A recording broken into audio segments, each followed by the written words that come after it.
1:5-24 महावाक्य। मीठा बाबा कहते मीठे बच्चे तुम्हें सिद्ध करी बताओ जे बेहद्र पिता आमर पिता मध्य अटंती, शिक्षक मध्य अटंती एवं सद्गुरु मध्य अटंती, तेणु से सर्वव्यापी होई परिबे नाही। आजिर प्रश्न अछि वर्तमान समय रे दुनिया रे अति दुख काहेकि हेउछि, एहार कारण कौन? उत्तर, सारा दुनिया उपरे वर्तमान राहुर दशा पड़िछि, जेउ कारणरु ही दुख मिलुछि। वृक्षपति बाबा जेतेबेले आसुचंती सेतेबेले समस्तंक उपरे बृहस्पतिर दशा पड़ुछि। सत्य त्रेता जुगरे बृहस्पतिर दशा थाए, रावणर चिन्ह बना न थाए, सेथिपाई सेठारे दुख मध्य न थाए। बाबा आसीचंती सुखधामर स्थापना करिवा पाई, तेणु सेठारे कोनोसी दुख रहिबो नाही। ओम शांति। आत्मिक पिलामानंकु आत्मिक बाबा बसी बुझाउछंती, काहेकि ना सबु पिलामाने ए कथा जानिछंती आमे आत्मा निज घरु बहुत दूररु एठाकु आसीछु। आसी एही शरीर रे प्रवेश करिछु अभिनय करिवा पाई। आत्मा ही अभिनय करिथाए। एठारे पिलामाने निजको आत्मा भाबी शिव बाबांकर स्मृति रे बसिचंती, काहेकि ना बाबा बुझाइछंती जोग बल द्वारा ही तुमर जन्म जन्मांतरर पाप भस्म हेबो। एहाकु जोग बोली मध्य कहिबा उचित नुहे। सन्यासी माने ही जोग शिखाई थांती। छात्रंकर शिक्षक सहित एवं पिलामानंकर बाप सहित जोग रही थाए। एहा हेला आत्मा मानकर परमात्मा अर्थात पिला मानकर बापांक सहित मेला। एहा एक कल्याणकारी मिलन, बाकी तो सबु अकल्याणकारी। काहेकिने एहा पतित दुनिया ना। तुमे जेतेबेले प्रदर्शनी बा म्यूजियम रे बुझाउछ, सेतेबेले आत्मा एवं परमात्मांकर परिचय देवा ठीक हेबो। आत्मा माने सबु संतान अटंती एवं ये परमपिता परमात्मा जे कि परम धाम रे रही थांती। कौनसी भी संतान निजर लौकिक पितांकु परम पिता बोली कहि परिबो नाही। हे परम पिता परमात्मा कही दुख रे ही मने पकाई थांती। परम आत्मा परम धाम रे ही रही थांती। तेबे तुमे जेतेबेले आत्मा एवं परमात्मांकर ज्ञान बुझाउछ, सेतेबेले केवल एही कथा बुझाओ नाही कि आमर दुई जण पिता अछंती, से पिता एवं शिक्षक मध्य अटंती। ए कथा मध्य निश्चिंत भावरे बुझाइबाको हेबो।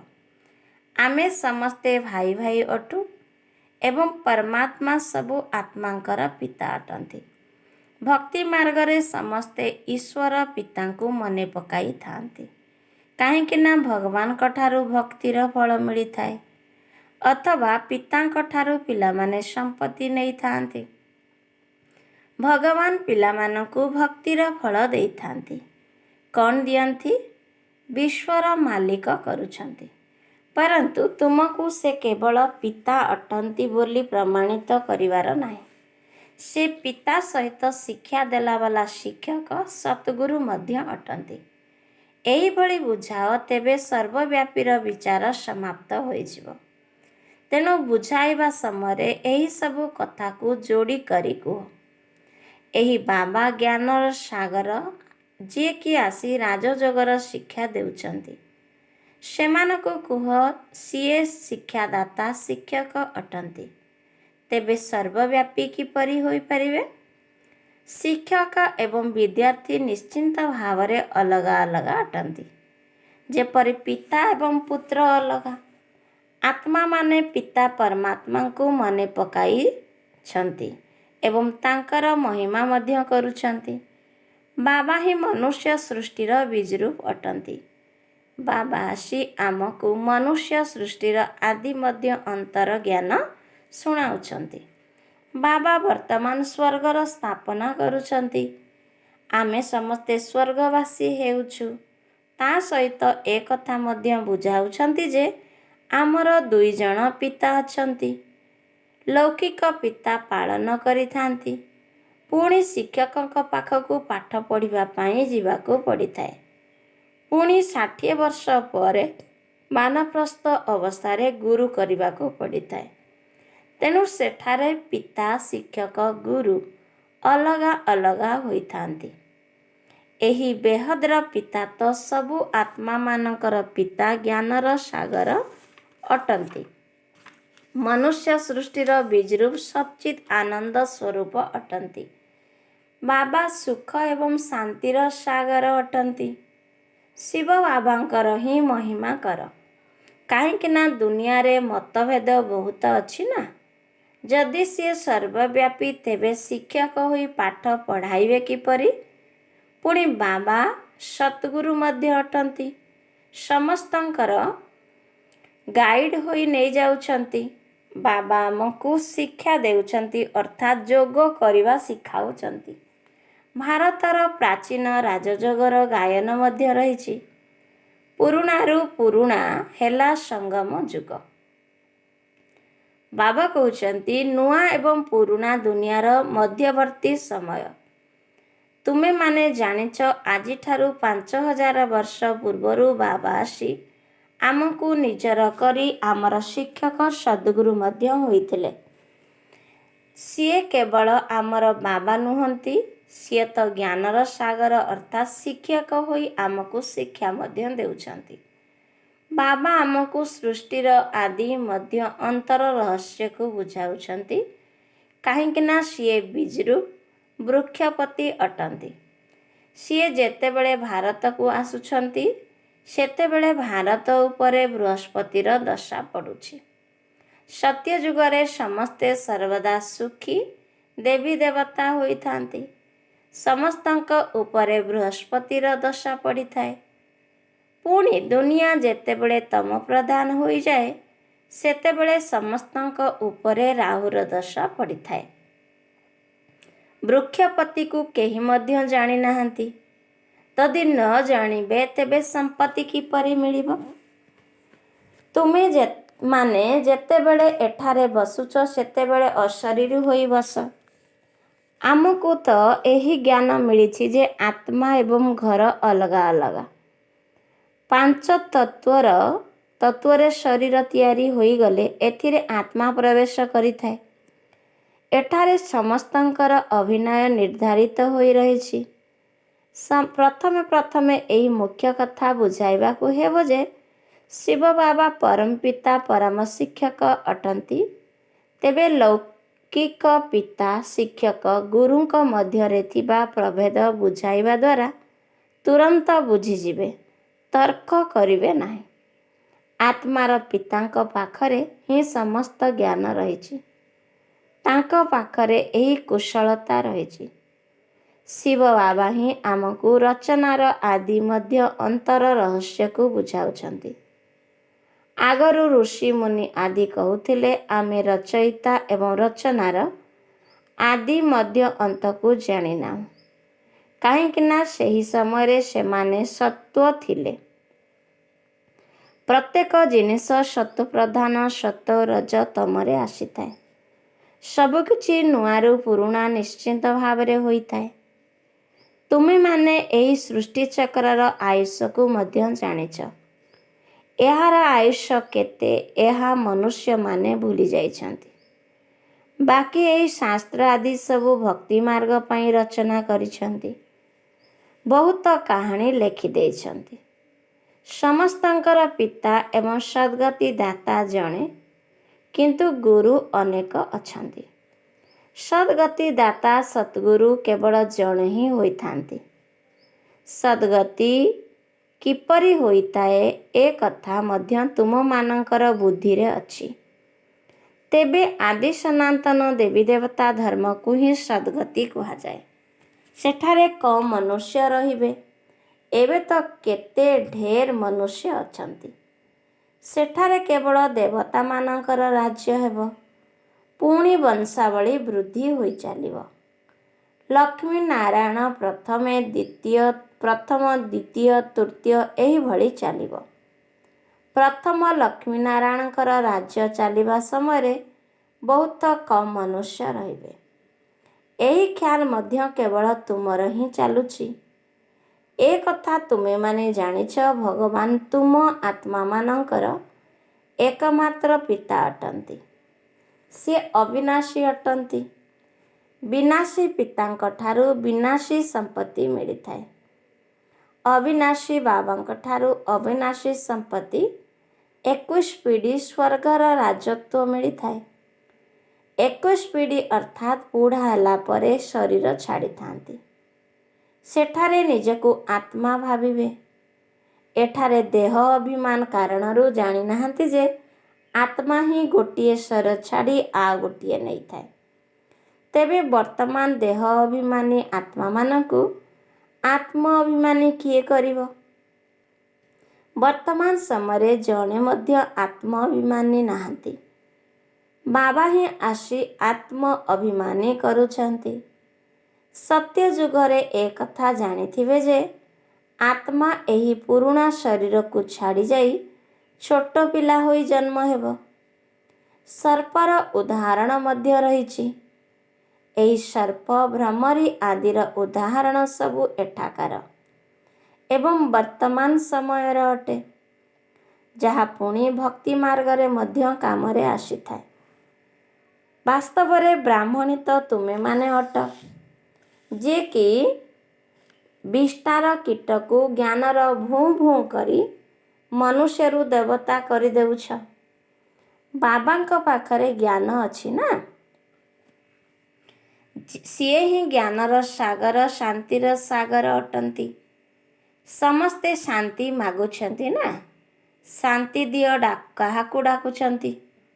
ଯିଏ ଶାନ୍ତିର ଦାତା ଅଥବା ସାଗର ଅଟନ୍ତି, ତାଙ୍କର ମହିମା ମଧ୍ୟ ଗାନ କରୁଛନ୍ତି। କିନ୍ତୁ ଏହା ଅର୍ଥରହିତ। ଯଦିଓ କହିଦେଉଛନ୍ତି କିନ୍ତୁ କିଛି ବି ବୁଝୁନାହାନ୍ତି। ବାବା କହୁଛନ୍ତି ଏହି ବେଦଶାସ୍ତ୍ର ଆଦି ସବୁ ଭକ୍ତି ମାର୍ଗର ଅଟେ। 63 ଜନ୍ମ ଭକ୍ତି କରିବାକୁ ହିଁ ହେବ। କେତେ ଢେର ଶାସ୍ତ୍ର ରହିଛି। ଶାସ୍ତ୍ର ପଢ଼ିବା ଦ୍ୱାରା ମୋତେ କେହି ପାଇପାରିବେ ନାହିଁ। ମୋତେ ଡାକୁଛନ୍ତି, ଆସି ପବିତ୍ର କର। ଏହା ତମ ପ୍ରଧାନ ଆବର୍ଜନାପୂର୍ଣ୍ଣ ଦୁନିଆ, ଯାହାକି କୌଣସି କାମର ନୁହେଁ। ଏଠାରେ କେତେ ଦୁଃଖ ରହିଛି। ଏହି ଦୁଃଖ କେଉଁଠାରୁ ଆସିଲା? ବାବା ତ ତୁମକୁ ବହୁତ ସୁଖ ଦେଇଥିଲେ। ପୁଣି ତୁମେ ସିଡ଼ିରେ କିପରି ତଳକୁ ଖସିଲ? ଜ୍ଞାନ ଏବଂ ଭକ୍ତିର ଗାୟନ ମଧ୍ୟ ରହିଛି ନା? ଜ୍ଞାନ ବାବା ଶୁଣାଉଛନ୍ତି, ରାବଣ ଭକ୍ତି ଶିଖାଉଛନ୍ତି। ତେବେ ନା ବାବା କହୁଛନ୍ତି, ତେବେ ନା ବାବା ଦୃଶ୍ୟମାନ ହୋଇଥାନ୍ତି ନା ରାବଣ। ଉଭୟଙ୍କୁ ଏହି ଆଖି ଦ୍ୱାରା ଦେଖି ହୁଏ ନାହିଁ। ଆତ୍ମାକୁ ହିଁ ଜାଣିଥାନ୍ତି। ଆମେ ସବୁ ଆତ୍ମା। ତେବେ ଆତ୍ମାର ପିତା ମଧ୍ୟ ନିଶ୍ଚିନ୍ତ ଥିବେ। ବାବା ପୁଣି ଶିକ୍ଷକ ମଧ୍ୟ ହେଉଛନ୍ତି। ଆଉ କେହି ଏପରି ହୋଇନଥାନ୍ତି। ଏବେ ତୁମେ 21 ଜନ୍ମ ପାଇଁ ସଦ୍ଗତି ପ୍ରାପ୍ତ କରୁଛ। ପୁଣି ଗୁରୁଙ୍କର କୌଣସି ଆବଶ୍ୟକତା ହିଁ ରହିବ ନାହିଁ। ବାବା ସମସ୍ତଙ୍କର ପିତା, ପୁଣି ଶିକ୍ଷାଦାତା, ଶିକ୍ଷକ ମଧ୍ୟ ଅଟନ୍ତି। ଆଉ ମଧ୍ୟ ସମସ୍ତଙ୍କର ସଦ୍ଗତି ଦାତା, ସଦ୍ଗୁରୁ, ପରମ ଗୁରୁ ମଧ୍ୟ ଅଟନ୍ତି। ତେବେ 3 ଜଣଙ୍କୁ ତ ସର୍ବବ୍ୟାପୀ କୁହାଯାଇପାରିବ ନାହିଁ। ସିଏ ତ ସୃଷ୍ଟିର ଆଦି ମଧ୍ୟ ଅନ୍ତର ରହସ୍ୟ ବୁଝାଉଛନ୍ତି। ମନୁଷ୍ୟମାନେ ମନେ ମଧ୍ୟ ପକାଉଛନ୍ତି, ହେ ପତିତ ପାବନ ଆସ। ସମସ୍ତଙ୍କର ସଦ୍ଗତି ଦାତା ଆସ। ସମସ୍ତଙ୍କର ଦୁଃଖକୁ ହରଣ କରି ସୁଖ ଦିଅ। ହେ ଈଶ୍ୱର ପିତା, ହେ ମୁକ୍ତିଦାତା, ପୁଣି ସାଥିରେ ନେଇଯିବା ପାଇଁ ଆମର ପଥପ୍ରଦର୍ଶକ ମଧ୍ୟ ହୁଅ। ଏହି ରାବଣ ରାଜ୍ୟରୁ ଆମକୁ ଉଦ୍ଧାର କର। ରାବଣ ରାଜ୍ୟ କୌଣସି ଲଙ୍କାରେ ନାହିଁ। ସାରା ଧରିତ୍ରୀ ଉପରେ ବର୍ତ୍ତମାନ ରାବଣ ରାଜ୍ୟ ଚାଲିଛି। ରାମ ରାଜ୍ୟ କେବଳ ସତ୍ୟ ଯୁଗରେ ହିଁ ହୋଇଥାଏ। ଭକ୍ତି ମାର୍ଗରେ ମନୁଷ୍ୟ କେତେ ଦ୍ୱନ୍ଦ୍ୱରେ ପଡ଼ୁଛନ୍ତି। ଏବେ ତୁମକୁ ଶ୍ରେଷ୍ଠ ହେବା ପାଇଁ ଶ୍ରୀମତ ମିଳୁଛି। ସତ୍ୟ ଯୁଗରେ ଭାରତ ଶ୍ରେଷ୍ଠାଚାରୀ ପୂଜ୍ୟ ଥିଲା। ତେଣୁ ବର୍ତ୍ତମାନ ପର୍ଯ୍ୟନ୍ତ ମଧ୍ୟ ତାଙ୍କୁ ପୂଜା କରି ଆସୁଛନ୍ତି। ଭାରତ ଉପରେ ବୃହସ୍ପତିର ଦଶା ପଡ଼ିଥିବା ସମୟରେ ସତ୍ୟଯୁଗ ଥିଲା। ଏବେ ରାହୁର ଦଶା ପଡ଼ିଥିବାରୁ କେତେ ଭାରତର ଅବସ୍ଥା କ'ଣ ହୋଇଗଲାଣି। ସମସ୍ତେ ନାସ୍ତିକ ହୋଇଯାଉଛନ୍ତି। ବାବା ଆସି ଆସ୍ତିକ କରୁଛନ୍ତି। ରାବଣ ପୁଣି ନାସ୍ତିକ କରିଦେଉଛି। କହୁଛନ୍ତି ମଧ୍ୟ ଆମର ରାମରାଜ୍ୟ ଦରକାର। ତେବେ ସମସ୍ତେ ରାବଣ ରାଜ୍ୟରେ ଅଛନ୍ତି। ତେଣୁ ନର୍କବାସୀ ମଧ୍ୟ ଅଟନ୍ତି ନା। ରାବଣ ରାଜ୍ୟକୁ ନର୍କ କୁହାଯାଉଛି। ସ୍ୱର୍ଗ ଏବଂ ନର୍କ ଅଧା ଅଧା ଚାଲୁଛି। ଏ କଥା ମଧ୍ୟ ତୁମେମାନେ ହିଁ ଜାଣିଛ। ରାମ ରାଜ୍ୟ ଏବଂ ରାବଣ ରାଜ୍ୟ କାହାକୁ କୁହାଯାଉଛି? ତେଣୁ ପ୍ରଥମେ ଏହି ନିଶ୍ଚୟ ହେବା ଦରକାର ଯେ ଶିବ ବାବା ଆମର ପିତା, ଆମେ ସବୁ ଆତ୍ମାମାନେ ପରସ୍ପର ଭାଇ ଭାଇ ଅଟୁ। ବାବାଙ୍କ ଠାରୁ ସମସ୍ତଙ୍କୁ ସମ୍ପତ୍ତି ମିଳିବାର ହକ୍ ରହିଛି ଏବଂ ମିଳିଥିଲା ମଧ୍ୟ। ବାବା ଆମକୁ ରାଜଯୋଗ ଶିଖାଇ ସୁଖଧାମର ମାଲିକ କରିଥିଲେ। ବାକି ସମସ୍ତେ ଶାନ୍ତିଧାମକୁ ଚାଲିଗଲେ। ଏ କଥା ମଧ୍ୟ ପିଲାମାନେ ଜାଣିଛନ୍ତି। ବୃକ୍ଷପତି ହେଉଛନ୍ତି ଚୈତନ୍ୟ ସଚ୍ଚିତ୍ ଆନନ୍ଦ ସ୍ୱରୂପ। ଆତ୍ମା ସତ୍ୟ ଏବଂ ଚୈତନ୍ୟ ମଧ୍ୟ ଅଟେ। ବାବା ମଧ୍ୟ ସତ୍ ଚୈତନ୍ୟ ବୃକ୍ଷପତି ଅଟନ୍ତି। ଏହା ଏକ ଓଲଟା ବୃକ୍ଷ ନା। ଏହାର ବୀଜ ଉପରେ ରହିଛି। ବାବା ହିଁ ଆସି ଆମକୁ ବୁଝାଉଛନ୍ତି, ଯେତେବେଳେ ତୁମେ ତମ ପ୍ରଧାନ ହୋଇଯାଉଛ, ସେତେବେଳେ ମୁଁ ତୁମକୁ ସତ୍ତ୍ୱ ପ୍ରଧାନ କରିବା ପାଇଁ ଆସୁଛି। ବର୍ତ୍ତମାନ ଇତିହାସ ଭୂଗୋଳର ପୁନରାବୃତ୍ତି ହେଉଛି। ଏବେ ତୁମକୁ କହୁଛନ୍ତି ହିଷ୍ଟ୍ରି ଜିଓଗ୍ରାଫି। ଇଂରାଜୀ ଅକ୍ଷର କୁହ ନାହିଁ। ହିନ୍ଦୀରେ ଇତିହାସ ଭୂଗୋଳ ବୋଲି କୁହନ୍ତି। ଇଂରାଜୀ ତ ସମସ୍ତେ ପଢ଼ୁଛନ୍ତି। ଭାବୁଛନ୍ତି ଭଗବାନ ସଂସ୍କୃତରେ ଗୀତା ଶୁଣାଇଥିଲେ। ଶ୍ରୀକୃଷ୍ଣ ସତ୍ୟଯୁଗର ରାଜକୁମାର ଥିଲେ। ସେଠାରେ ଏହି ଭାଷା ଥିଲା। ଏଭଳି ତ ଲେଖାଯାଇ ନାହିଁ। ତେବେ ଭାଷା ନିଶ୍ଚିତ ଭାବରେ ଥିଲା। ଯିଏ ଯିଏ ରାଜା ହୋଇଥାନ୍ତି ତାଙ୍କର ନିଜସ୍ୱ ଭାଷା ରହିଥାଏ। ତେଣୁ ସତ୍ୟଯୋଗୀ ରାଜାମାନଙ୍କର ନିଜସ୍ୱ ଭାଷା ହେବ। ସେଠାରେ ସଂସ୍କୃତ ରହିବ ନାହିଁ। ସତ୍ୟଯୁଗର ନୀତି ପ୍ରଥା ହିଁ ଅଲଗା। ସତ୍ୟଯୋଗୀ ମନୁଷ୍ୟମାନଙ୍କର ନୀତି ପ୍ରଥା ହିଁ ଅଲଗା। ତୁମେ ସମସ୍ତେ ମୀରା ଅଟ, ଯେଉଁମାନେ କି କଳିଯୁଗୀ ଲୋକଲାଜ କୁଳମର୍ଯ୍ୟାଦାକୁ ପସନ୍ଦ କରୁନା। ତୁମେ କଳିଯୁଗୀ ଲୋକଲାଜକୁ ତ୍ୟାଗ କରୁଥିବାରୁ କେତେ ଝଗଡ଼ା ହେଉଛି। ତୁମକୁ ବାବା ଶ୍ରୀମତ ଦେଇଛନ୍ତି। କାମ ମହାଶତ୍ରୁ ଅଟେ। ଏହା ଉପରେ ବିଜୟ ପ୍ରାପ୍ତ କର। ଯେଉଁମାନେ ହେଉଛନ୍ତି ବାବା କହୁଛନ୍ତି, ଯେଉଁମାନେ ହେଉଛନ୍ତି ସେମାନଙ୍କର ଚିତ୍ର ମଧ୍ୟ ସମ୍ମୁଖରେ ଅଛି।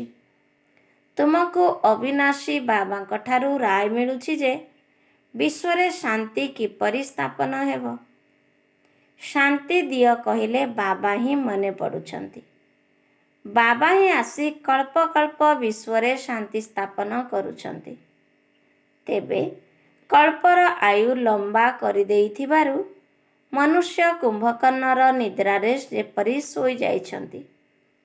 ପ୍ରଥମେ ମନୁଷ୍ୟମାନଙ୍କର ଏହି ନିଶ୍ଚୟ ପକ୍କା କରାଅ ଯେ ସିଏ ଆମର ପିତା, ଶିକ୍ଷକ ମଧ୍ୟ ଅଟନ୍ତି। ତେବେ ଶିକ୍ଷକଙ୍କୁ ସର୍ବବ୍ୟାପୀ ବୋଲି କିପରି କୁହାଯିବ? ତୁମେମାନେ ଜାଣିଛ ବାବା କିପରି ଆସି ଆମକୁ ପାଠ ପଢ଼ାଉଛନ୍ତି। ତୁମେ ତାଙ୍କର ଜୀବନ କାହାଣୀକୁ ଜାଣିଛ। ବାବା ନର୍କକୁ ସ୍ୱର୍ଗ କରିବା ପାଇଁ ଆସୁଛନ୍ତି। ବାବା ଶିକ୍ଷକ ମଧ୍ୟ ଅଟନ୍ତି, ପୁଣି ସାଥିରେ ମଧ୍ୟ ନେଇଯିବେ। ଆତ୍ମାମାନେ ତ ଅବିନାଶୀ ଅଟନ୍ତି। ନିଜର ଅଭିନୟ ସମ୍ପୂର୍ଣ୍ଣ କରି ଘରକୁ ଯାଇଥାନ୍ତି।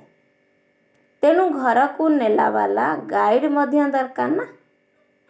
ବାବା ଦୁଃଖରୁ ଉଦ୍ଧାର କରି ପୁଣି ଗାଇଡ଼ ହୋଇ ସମସ୍ତଙ୍କୁ ନେଇଯାଉଛନ୍ତି। ଆଚ୍ଛା, ମିଠା ମିଠା ଶିଖିଲ ଦେ ସନ୍ତାନମାନଙ୍କ ପ୍ରତି ମାତା ପିତା ବାପ ଦାଦାଙ୍କର ମଧୁର ସ୍ନେହଭରା ସ୍ମୃତି ଏବଂ ସୁପ୍ରଭାତ। ଆତ୍ମିକ ପିତାଙ୍କର ଆତ୍ମିକ ସନ୍ତାନମାନଙ୍କୁ ନମସ୍ତେ। ଆତ୍ମିକ ସନ୍ତାନମାନଙ୍କର ଆତ୍ମିକ ମାତା ପିତା ବାପ ଦାଦାଙ୍କୁ ମଧୁର ସ୍ନେହଭରା ସ୍ମୃତି ସୁପ୍ରଭାତ ଏବଂ ନମସ୍ତେ ନମସ୍ତେ ନମସ୍ତେ। ଧାରଣା ପାଇଁ ମୁଖ୍ୟ ସାରାଂଶ ପ୍ରଥମ ନମ୍ବର। କଳିଯୁଗୀ ଲୋକଲାଜ କୁଳ ମର୍ୟାଦାକୁ ଛାଡ଼ି ଈଶ୍ୱରୀୟ କୁଳର ମର୍ୟାଦାକୁ ଧାରଣ କରିବାକୁ ହେବ। ଅଶରୀରୀ ବାବା ଯାହା ଶୁଣାଉଛନ୍ତି ତାକୁ ଅଶରୀରୀ ହୋଇ ଶୁଣିବାର ଅଭ୍ୟାସକୁ ପକ୍କା କରିବାକୁ ହେବ। ଦ୍ୱିତୀୟ ପଏଣ୍ଟ, ବେହଦର ବାବା ଏକାଧାରରେ ପିତା, ଶିକ୍ଷକ, ସଦ୍ଗୁରୁ ଅଟନ୍ତି। ଏହି ରହସ୍ୟକୁ ସବୁ ଆତ୍ମାମାନଙ୍କୁ ବୁଝାଇବାକୁ ହେବ। ଏହି କଥାକୁ ପ୍ରମାଣିତ କରିବାକୁ ହେବ ଯେ ବେହଦର ବାବା ସର୍ବବ୍ୟାପୀ ନୁହନ୍ତି। ଆଜିର ବରଦାତା ବାବାଙ୍କର ବରଦାନ ଅଛି, ଦେହ ଅଭିମାନଯୁକ୍ତ ଚପଳତାରୁ ମୁକ୍ତ ହୋଇ ଆତ୍ମିକ ସ୍ୱାଭିମାନରେ ରହୁଥିବା ପ୍ରୀତ୍ୟ ବୁଦ୍ଧି ଭବ। ଦେହ ଅଭିମାନଯୁକ୍ତ ଚପଳତାଠାରୁ ମୁକ୍ତ ହୋଇ ଆତ୍ମିକ ସ୍ୱାଭିମାନରେ ରହୁଥିବା ପ୍ରୀତିବୁଦ୍ଧି ଭବ। କେତେକ ପିଲା ଦେହ ଅଭିମାନଯୁକ୍ତ ସ୍ୱଭାବ ସଂସ୍କାରର ଚପଳତା ବହୁତ କରିଥାନ୍ତି। ଯେଉଁଠାରେ ମୋର ସ୍ୱଭାବ ମୋର ସଂସ୍କାର ଶବ୍ଦ ରହିଥାଏ, ସେହିଠାରେ ହିଁ ଏହିଭଳି ଚପଳତା ଅର୍ଥାତ୍ ଚଗଲାମି ଆରମ୍ଭ ହୋଇଥାଏ। ଏହି ମୋର ଶବ୍ଦ ହିଁ ସମସ୍ତଙ୍କୁ ଚକ୍ରବ୍ୟୂହ ଭିତରକୁ ନେଇଯାଇଥାଏ। କିନ୍ତୁ ଯାହା ବାବାଙ୍କ ଠାରୁ ଭିନ୍ନ ଅଟେ ତାହା କେବେ ବି ମୋର ହୋଇପାରିବ ନାହିଁ। କାରଣ ମୋର ସ୍ୱଭାବ ବାବାଙ୍କର ସ୍ୱଭାବ ଠାରୁ ଭିନ୍ନ ହୋଇପାରିବ ନାହିଁ। ସେଥିପାଇଁ ଏହିଭଳି ଦେହ ଅଭିମାନଯୁକ୍ତ ଅଳ୍ପ କାଳର ବିନାଶୀ ଚପଳତାଠାରୁ ମୁକ୍ତ ହୋଇ ଆତ୍ମିକ ସ୍ୱାଭିମାନରେ ଅର୍ଥାତ୍ ସୋମାନରେ ରୁହ। ପ୍ରୀତି ବୁଦ୍ଧି ହୋଇ ବାବାଙ୍କୁ ଭଲ ପାଇବାର ଚପଳତା ପଛକେ କର। ସ୍ଲୋଗାନ ଅଛି, ଯଦି ବାବାଙ୍କ ସହିତ ସେବା ସହିତ ଏବଂ ପରିବାର ସହିତ ମୋହବତ ଅର୍ଥାତ୍ ଭଲ ପାଇବା ଅଛି, ତେବେ ମେହନତ କରିବାରୁ ମୁକ୍ତ ହୋଇଯିବ। ଯଦି ବାବାଙ୍କ ସହିତ ସେବା ସହିତ ଏବଂ ପରିବାର ସହିତ ମୋହବତ ଅର୍ଥାତ୍ ଭଲ ପାଇବା ଅଛି, ତେବେ ମେହନତ ଠାରୁ ମୁକ୍ତ ହୋଇଯିବ। ଆଚ୍ଛା, ଓମ୍ ଶାନ୍ତି।